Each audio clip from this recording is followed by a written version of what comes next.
Hello friends, ഞാൻ ഇന്ന് വന്നിരിക്കുന്നത് നല്ല കിടിലൻ സ്നാക്ക് ഐറ്റമായിട്ടാണ് പക്കാവട.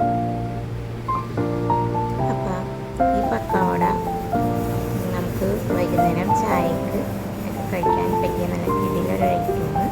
എല്ലാവരും വീട്ടിൽ തയ്യാറാക്കി നോക്കാം. ഇതിൽ വളരെ കുറച്ച് ഇൻഗ്രീഡിയൻസ് ഉപയോഗിച്ചിട്ടുള്ളൂ.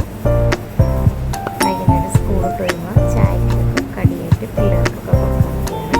ഈ ഇൻഗ്രീഡിയൻസിലേക്ക് കിടക്കാം. ചോറാണ് നമ്മൾ ഇതിലേക്ക് ആവശ്യമായിട്ടുള്ളത്. അതിനുശേഷം ഗോതമ്പ് പൊടി, അരിപ്പൊടി, സവാളയും പച്ചമുളക് അരിഞ്ഞത്, പിന്നെ ഇതിലേക്ക് നമ്മൾ ആവശ്യമായിട്ടുള്ള മസാല, ഉപ്പ്, ഇച്ചിരി കായപ്പൊടി, ഇച്ചിരി മഞ്ഞൾപ്പൊടി, ഇച്ചിരി പഞ്ചസാര, പെരുംജീരകവും ജീരകവും. പിന്നെ നമുക്ക് ഇതിലേക്ക് ആവശ്യമുള്ളത് തൈരാണ്. കട്ടത്തൈര എടുത്തതിന് പുളിയുള്ള ഏത് തൈരായാലും മതി. ഇതൊക്കെ കൂടി കുഴച്ച് നമ്മൾ റെസ്റ്റ് ചെയ്യാൻ വെക്കണം. അതിനുശേഷം വെളിച്ചെണ്ണ ചൂടാക്കാൻ വെക്കാം. വെളിച്ചെണ്ണ ചൂടാക്കിയ ശേഷം അതിലിട്ട് നമ്മൾ ഇത് വടയുടെ ഷേപ്പിലായിട്ട് സ്മോൾ ഷേപ്പാക്കി ചൂടായ എണ്ണയിലിട്ട് വറുത്തിടുക. അപ്പുറം ഇപ്പുറം ഒരു സൈഡ് മുരിഞ്ഞ് കഴിയുമ്പോൾ അപ്പുറം സൈഡ് അരച്ചിട്ടിട്ട് വറുത്തെടുക്കാം.